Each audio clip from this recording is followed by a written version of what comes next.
ఖమ్మంలో మంత్రి తుమ్మల నాగేశ్వరరావు పర్యటించారు. 48 డివిజన్లో సీసీ రోడ్, డ్రైనేజ్ పనులకు శంకుస్థాపన చేశారు.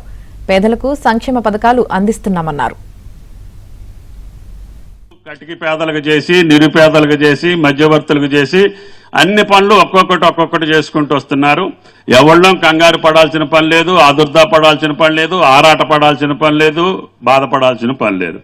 మీలో ఇంకా ఎవరైనా పేదలుంటే, ఇళ్ల స్థలం ఉండి గుడిసెల్లో ఉంటే సాయి గారికి చెప్పండి, వాళ్ళందరికీ ఇళ్లు కట్టించే బాధ్యత కూడా తీసుకుంటానని చెప్పి కూడా ఈ సందర్భంగా మనం చేస్తున్నాం.